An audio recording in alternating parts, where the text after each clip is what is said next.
Hi friends, welcome to Devan study circle.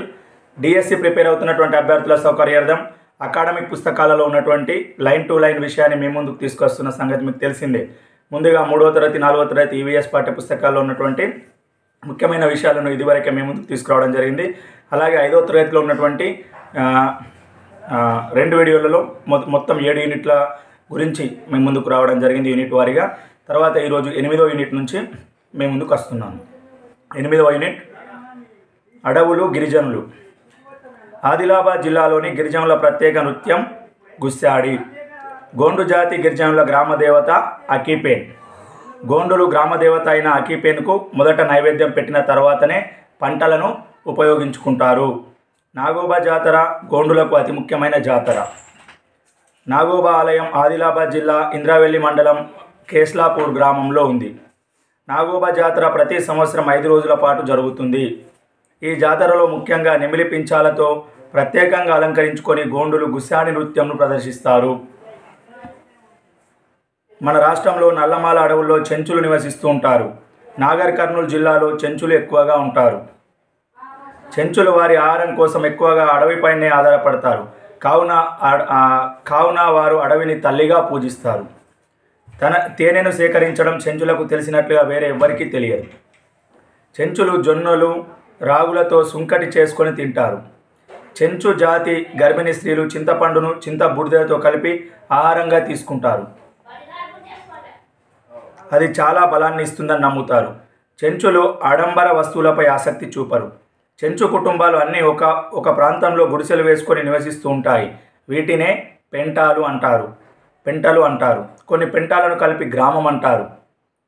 Chenchu జాతిలో లింగయ్య స్వామి, చెంచులక్ష్మి పూజలు ముఖ్యమైనవి. మాఘమాసంలో ఈ పూజలు నిర్వహిస్తారు. అరక్ ప్రాంతంలో బోండా అనే గిరిజన తెగవారు జీవిస్తారు.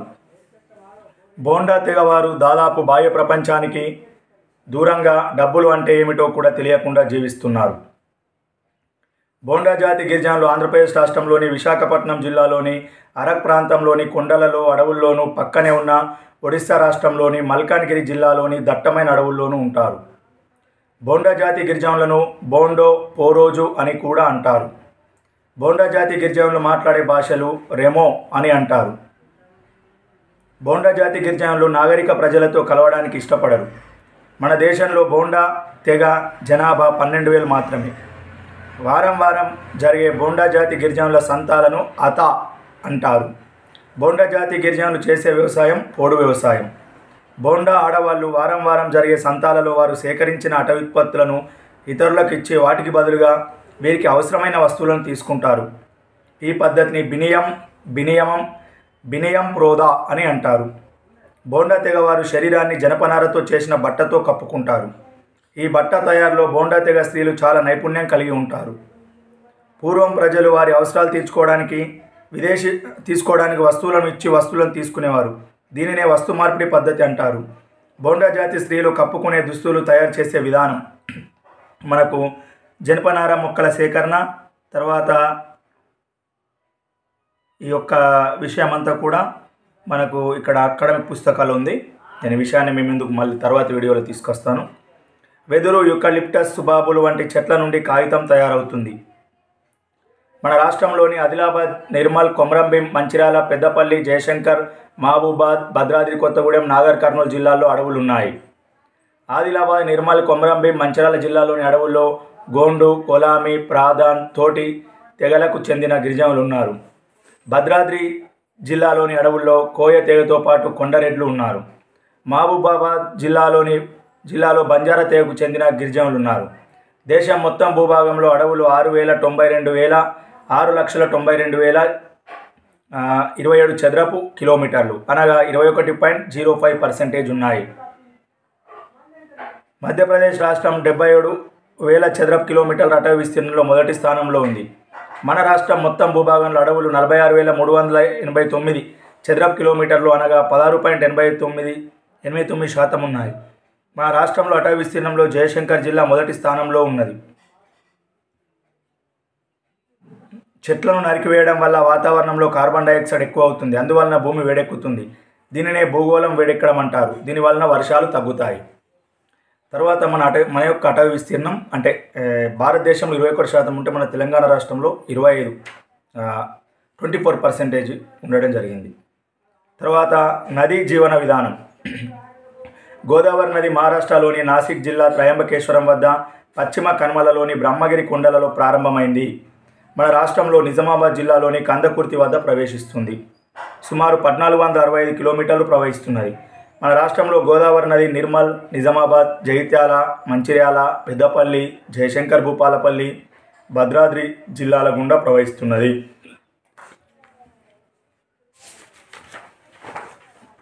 చాలా చక్కగా గుర్తుంచుకోవాలి. గోదావరి నది నిర్మల్, జగిత్యాల, నిర్మల్, నిజామాబాద్, మంచిర్యాల, జగిత్యాల మరియు మంచిర్యాల, పెద్దపల్లి జిల్లాలను వేరు చేస్తున్నది. గోదావరి నది 3 పాయలుగా విడిపోయి ఆంధ్రప్రదేశ్ రాష్ట్రంలోని తూర్పుగోదావరి జిల్లాలోని అంతర్వేది, యానంల వద్ద బంగాళాఖాతంలో కలుస్తుంది. భద్రాచలం, పేరంటాలపల్లి మధ్య పాపికొండల నడుమ గోదావరి నదిలో వేలాది మంది పర్యాటకులు లాంచీలో విహారం చేస్తుంటారు. భద్రాచలం, పేరంటాలపల్లి మధ్య. గోదావరి నదిపై మొదటి డ్యాం గంగాపూర్ వద్ద ఉంది. గోదావరి నది నాసిక్, త్రయంబక్ పట్టణాల ప్రజలకు తాగునీరు అందిస్తున్నది. గోదావరి నదిపై జయవాడి, శ్రీరామ్ సాగర్, ధవళేశ్వరం ఆనకట్టలున్నాయి.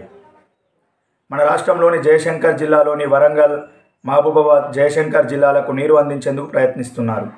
గోదావరి నీటితో మహారాష్ట్ర, తెలంగాణలో చెరకు, వరి, పత్తి, పొగాకు, మిరప, పండ్ల తోటలు పండుతున్నాయి. గోదావరి పరివాహక ప్రాంతం 3,12,812 చదరపు కిలోమీటర్లు. ఇది భారతదేశంలో 10వ వంతు.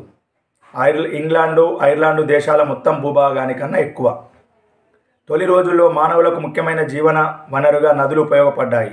త్రయంబకేశ్వర ఆలయం మహారాష్ట్రలో కలదు. నాసిక్ ప్రముఖ కుంభమేళా కేంద్రం. త్రయంబకేశ్వరం 12 జ్యోతిర్లింగాలలో ఒకటి. నాందేడ్ ప్రఖ్యాత సాచ్గాన్ గురుద్వారా ఉంది. నాందేడ్లో.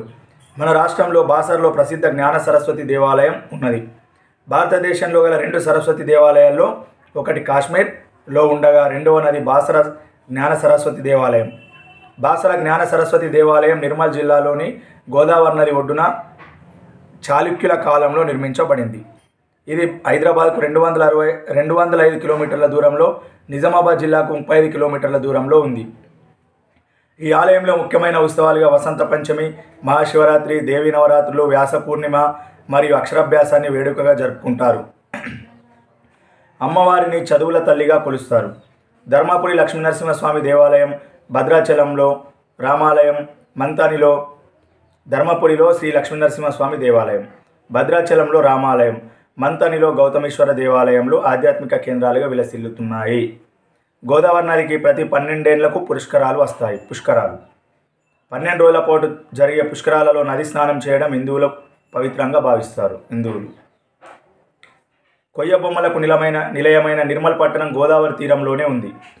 రామగుండం థర్మల్ పవర్ స్టేషన్ ద్వారా 2600 మెగావాట్ల కరెంటు ఉత్పత్తి అవుతున్నది.